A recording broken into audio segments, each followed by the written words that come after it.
alang li ke medical se ka porhe bang mati di ako hala along with a party le alang li ke claim chot ke claim ver kalidet aprang HSDC along da dolo i hichon plot masih alang li la ka stadia por vedet la pula masih cini ne det lo alam bangke la ke hala 1951 a rules along ta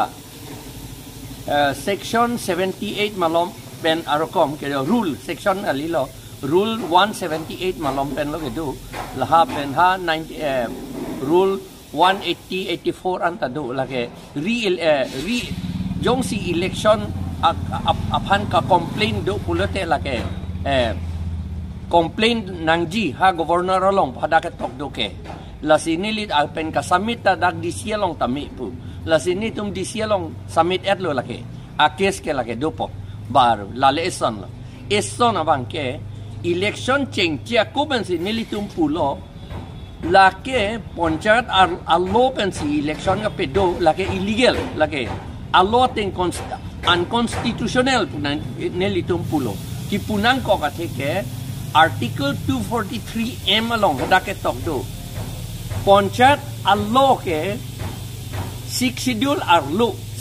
arlo chot kali Nagaland arlo Mizoram arlo Meghalaya arlo ta ponchat allo ke pedo un padak pulo anga state election commission ke lage ponchat allo pen article 243 k pen sika pedo lage anga article 243 k la pen article 243 m la sonita part 9 along sedo part 9 constitution part 9 along part 9 along ke la so a part 9 ke kedo an a section ta article ta a section kali article ta la ke six schedule arlo ke pedo un puthada ke tok do la sinil tum case file atlo a case a PIL number ta 15/2022 la ke la pen a case ta non 24 an ni thurji la son taxi ha on draw high court along ta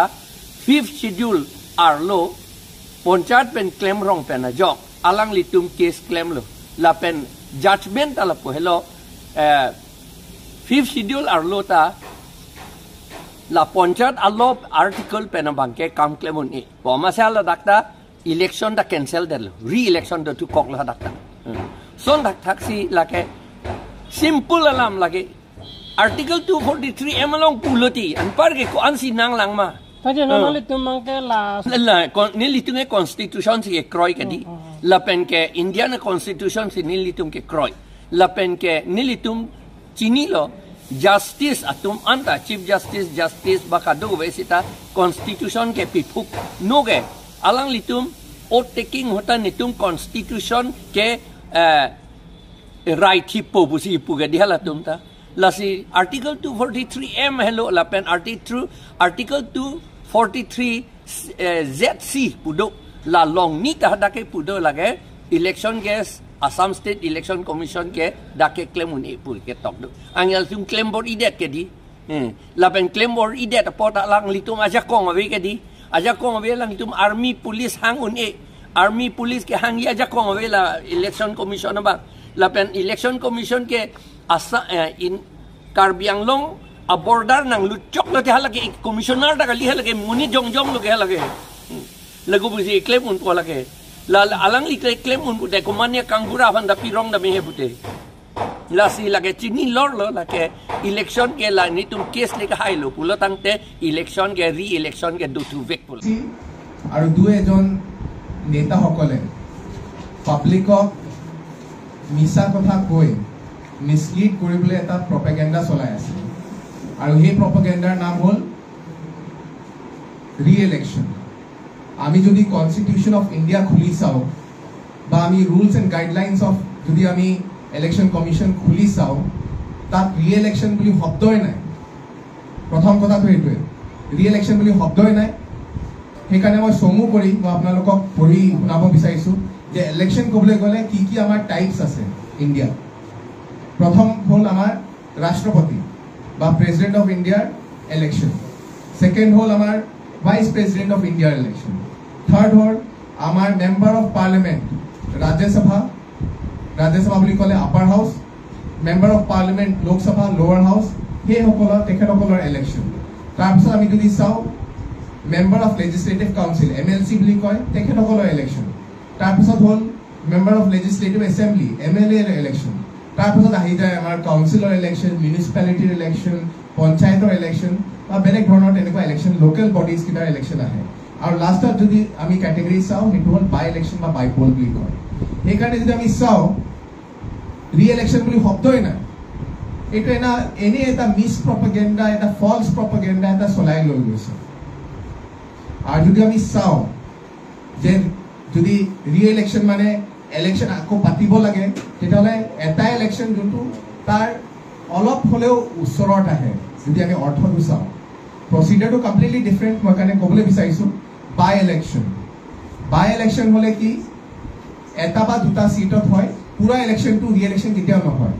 by election বুলি ক'ব পাৰে বাই election মানে কি যে কোনোবাই elected ৰিপ্ৰেজেণ্টেটিভে নিজৰ টাৰ্মৰ আগত যদি নিজৰ সিট খালী কৰিব লাগে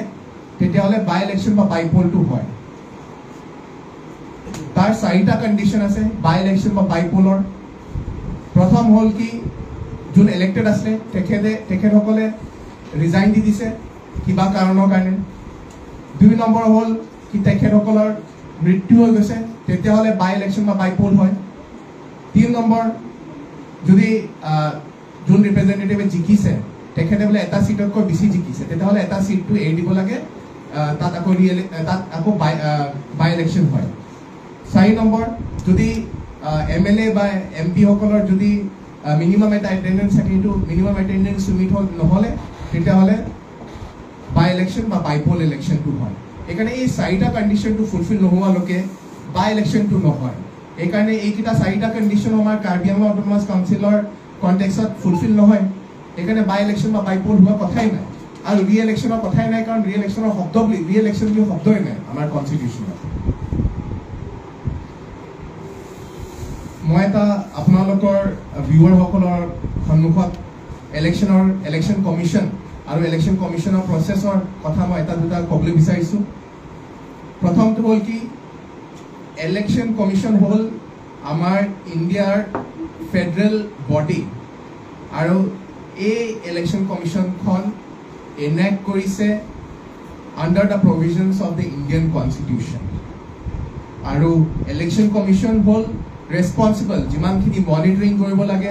যিমানখিনি এডমিনিষ্ট্ৰেশ্যন কৰিব লাগে গোটেইখিনি ইলেক্ট্ৰেল প্ৰচেছৰ আৰু ফ্ৰী এণ্ড ফেয়াৰ ইলেকশ্যনছ কৰা তেখেতসকলৰ দায়িত্ব আৰু ইলেকশ্যনৰ আগৰ কথা যদি চাওঁ ইলেকশ্যনৰ ডিউৰেশ্যনৰ কথা কওঁ বা পষ্ট ইলেকশ্যনৰ পাছত যদি কওঁ এইটো গোটেইখিনি প্ৰচেছ ইলেকশ্যন কমিশ্যনৰে হয় আৰু এইকেইটা কথা মই কোৱা কথা নহয় এইকেইটা কথা আমাৰ সবৰ পৰা সুপ্ৰিম অথৰিটি যদি আমি জুডিচিয়াৰী চিষ্টেমটো চাওঁ সবৰ পৰা ওপৰৰ যোনটো আমাৰ জুডিচিয়াৰী চিষ্টেমৰ যোনটো টপ টায়াৰ সেইটো হ'ল আমাৰ সুপ্ৰিম কোৰ্ট অফ ইণ্ডিয়া পুৰা ইণ্ডিয়াত খালি এটাই সুপ্ৰিম কোৰ্ট অফ ইণ্ডিয়া আৰু সুপ্ৰিম কোৰ্ট অফ ইণ্ডিয়া আমাৰ হাই কোৰ্ট আমাৰ ডিষ্ট্ৰিক্ট কোৰ্ট ছেছনছ কোৰ্ট সবৰ ওপৰত আমাৰ সুপ্ৰিম কোৰ্ট আছে সুপ্ৰিম কোৰ্টে কৈছে যে যিমানখিনি নিয়ম কানুন ইলেকশ্যন কমিশ্যনে বনায়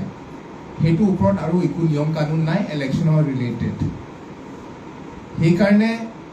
APHLCয়ে যে এইবিলাক কুৱেশ্যন উত্থাপন কৰিছে সেইকেইটা এটা insult to the Indian constitution মই ভাবোঁ and insult to the Supreme Court of India মই ভাবোঁ আৰু as an insult to the Election Commission of ইণ্ডিয়াই হওক বা ষ্টেট ইলেকশ্যন কমিশ্যনে হওক এইটো এটা ইনচাল্ট বুলি APHLCয়ে কৰিছে APHLC এতিয়া দিনে দিন ছাপৰ্টাৰসকল কমি গৈ আছে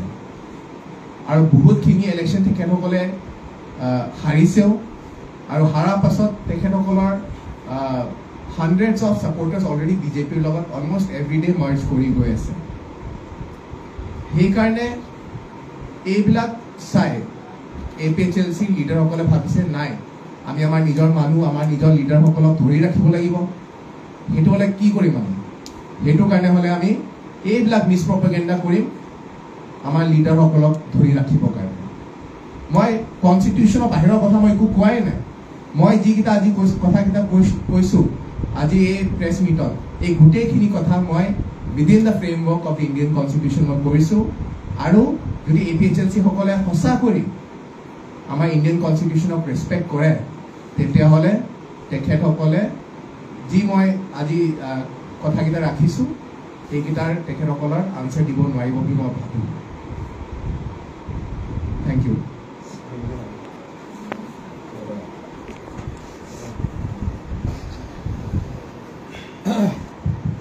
মই সময় দিছোঁ আমাৰ honourable MAC Shri Ventika Renga Thank you, Dr. Mohammed Rafiq. Good evening to you all. আজি আমি ইয়াত দেখা গৈছে যে বিৰোধী দলসকলে আজি খুব এটা চৰ্চা চলাইছে ৰি-ইলেকশ্যন বুলি পেলাই কৈছে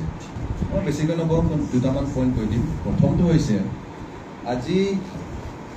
ভাৰতত আমি অবাক কৰা ভাৰতৰ বিধান ইণ্ডিয়ান কনষ্টিটিউশ্যনৰ বাহিৰে আমি কাকনো বিশ্বাস কৰিম আজি কনষ্টিটিউশ্যন অফ ইণ্ডিয়াৰ বা ইলেকশ্যন কমিশ্যন অফ ইণ্ডিয়া এই দ্বাৰাই আজি অলপ দুমাহ আগতে আমাৰ কাউন্সিলৰ নিৰ্বাচন হৈ গৈছে আমি সকলোৱে দেখিছোঁ হৈ যোৱাৰ পাছত এতিয়া ৰি-ইলেকশ্যন বুলি কৈছে আমি স্বয়ং চকুৰে দেখিলোঁ যে কাউন্সিলৰ নতুন বডি ফৰ্ম হৈ গৈছে ইলেকশ্যন হৈ গৈছে জয়যুক্ত কৰিছে তাৰ উপৰিও গভৰ্ণৰ অফ আছাম 20 তাৰিখে আহি পেলাই জুন 20 তাৰিখে আহি পেলাই ইয়াত অলৰেডি ভোট টেকিং হৈ গৈছে ভোট টেকিং হোৱাৰ পাছতো আমাৰ স্পীকাৰ বা chairman of Curzon autonomous council হোৱা হৈ গৈছে শ্ৰী ৰাজু দিছো ডাঙৰীয়া লগতে দুদিনৰ পাছত আকৌ আমি দেখিছোঁ যে ডক্টৰ ক্ৰীড়া মহান আনকণ্টেষ্টেড CEM থাৰ্ড টাৰ্মৰ কাৰণে তেখেতক দিয়া হৈ গৈছে প্লাছ এতিয়া হোল ছেটটো বনাবলৈ কাৰণে 8 তাৰিখ জুলাই নমিনেটেড 4জন দিয়া হৈ গৈছে গোটেইটো Indian constitution under the framework of Indian constitution এইবোৰ বনোৱা হৈছে 30 মেম্বাৰ ফুল ছেট আপ হৈ গৈছে অলৰেডি কাউন্সিলত গোটেইটো হৈ যোৱাৰ পাছত এতিয়া আপোনালোকে নিজে ভাবক যে ৰি-ইলেকশ্যনৰ দৰকাৰ নহয় 2 নম্বৰ কথা এটা আছে হয় এইটো মই অলপমান বেলেগ ধৰণে ক'বলৈ বিচাৰিছোঁ যে শিয়ালে এদিন আঙুৰ দেখিলে আঙুৰ খাবলৈ বিচাৰিছে খুব জপিয়ালে কিন্তু আঙুৰটো ঢুকি নাপালে যেতিয়া খাই নাপালে শিয়ালে উভতি যাওঁতে কি বুলি ক'লে আঙুৰটো টেঙা বুলি কৈছে তো ঠিক এইধৰণে আজি আমি আমাৰ ছ'চাইটিত দেখি আছোঁ মিছ প্ৰপাগেণ্ডা চলি আছে ন' ডাউট কিন্তু ৰি-ইলেকশ্যন কথাটো একদমেই সফল নহয় আৰু ৰি-ইলেকশ্যন বস্তুটো আমাৰ তাত নহ'ব তো সেইটো কাৰণে আমি ভাবোঁ যে বিৰোধী দলে যদি প্ৰপাগেণ্ডা ওলাইছে বা কিবা এটা ক্ৰিটিচিজম আছে পজিটিভ ক্ৰিটিচিজম আৰু যোনটো নেকি বেনিফিচিয়েল হয় তেনেহ'লে লাগিলে আমি একেলগে মিলি পেলাই কাম কৰিব পাৰিম কিন্তু যদি নেগেটিভ ক্ৰিটিচিজমটো বেছি হৈ থাকে তেনেহ'লে মানে আমাৰ কাৰ্বি আংলঙৰ ৰাইজে কনফিউজ হৈ যাব আৰু সেই কনফিউজ হ'লে মানে আমি ইজনে ইজনক আমি বিশ্বাস কৰিব নোৱাৰা হৈ যাম বুলি পেলাই আমি ৰিকুৱেষ্ট কৰিছোঁ যে ৰি-ইলেকশ্যন কথাটো আমাৰ বিৰোধী দলে যি কৈ আছে আমি এইটো কেতিয়াও মানি ল'ব নোৱাৰোঁ আৰু যোনে শুনিছে তেখেতসকলেও এইটো মানি ল'ব নালাগে বুলি মই সকলোকে ৰিকুৱেষ্ট কৰিছোঁ ধন্যবাদ আপোনালোকে যদি কিবা সুধিব আছে আপোনালোকে সুধিব পাৰে আপুনি যিহেতুকে অলপ আগতে কৈ দিলে যিটো কোনো এখন সংবিধানতে নাই কিন্তু APHLC দলটোৱে প্ৰচেছন কৰিছে বা ৰেলী কৰিছে ৰি-ইলেকশ্যন গতিকে এইটো আপোনালোকে তেখেতসকলৰ কি মটিভ হৈছে বুলি ভাবে নেকি মই কৈছোঁৱে তেখেতসকলে বহুতখিনি ইলেকশ্যন পাৰ হৈছে এই গোটেইখিনি ইলেকশ্যনত তেখেতসকলৰ পৰাজয় হৈছে সেইকাৰণে তেখেতসকলৰ বহুত ছাপৰ্টাৰ বহুতখিনি লিডাৰসকল APHLC পাৰ্টি ত্যাগ কৰি আমাৰ BJP দলত বহুতখিনি হাণ্ড্ৰেডছ এণ্ড থাউজেণ্ডছ যোগদান কৰিছে সেইকাৰণে এতিয়া ভাবিছে যে কি পলিচি লৈ পেলাই আমাৰ মানুহকেইটাক আমি ৰখাব পাৰোঁ তেখেতসকলে কাৰণে ভাবিছে যে এইবিলাক মিছ প্ৰপাগেণ্ডা আৰু মিছা কথা কৈ পেলাই তেখেতসকলে ভাবিছে যে নিজৰ ছাপৰ্টাৰ বা নিজৰ লিডাৰসকলক ৰখাব পাৰিব বুলি বাট আল্টিমেটলি ৰখাব নোৱাৰিব কাৰণ আপোনালোকে চাই থাকক অহা সময়ত আমাৰ MP ইলেকশ্যন আহি আছে MLA ইলেকশ্যন আহি আছে তাতো আমাৰ BJP পাৰ্টিয়ে ক্লিন চুইপ কৰিব স্যাৰ আৰু একটা কথা ৰাতিপুৱা এটা কথা মিষ্টাৰ ডেৰি লাগছে ফৰ্মাৰ MSc ফ্ৰম ডিমা হাউচাও মানে ফৰ্মেলি জইন বিজেপি বুলি এনেকুৱা ছ'চিয়েল মিডিয়াতে চাব পাইছোঁ স্যাৰ এইটো কিমান লোকে সঁচা কিমান লোকে মিছা এইটো তাত ফৰ্মেলি জইন কৰিব বুলি নাই, just পঢ়া নাই বাট এটা ফটো দেখিছোঁ ময়ো যে তেখেত আছিলে আমাৰ মাননীয় মন্ত্ৰী আছিলে আৰু আমাৰ মাননীয় CEM আছিলে তেখেতসকলৰ মই ফটো দেখিছোঁ তাত কিবা এটা চাওক আমাৰ ডেম'ক্ৰেটিক ডেটত ওপেন ডিছকাশ্যনটো চবৰে ৰাইট আছে তেখেতসকলে পুৰণা বন্ধু তাত লিখিছেও যে অল্ড ফ্ৰেণ্ড বুলি মোৰো পুৰণা বন্ধু আমি কংগ্ৰেছত একেলগে কৰি গৈছোঁ তেখেতসকলে একাপ চাহ একেলগে খাইছে কিবা ডেভেলপমেণ্টৰ কথা বা বেলেগ কিবা ইছ্যুজো থাকিব হয় তেখেতৰ ডিছকাশ্যনৰ কথা বা তেখেতে যদি সিদ্ধান্ত লৈছে বিজেপিত আহিবৰ কাৰণে এইটো মই মষ্ট ৱেলকাম কৰিছোঁ বা তাৰ কাৰণে আমি অফিচিয়েলি একো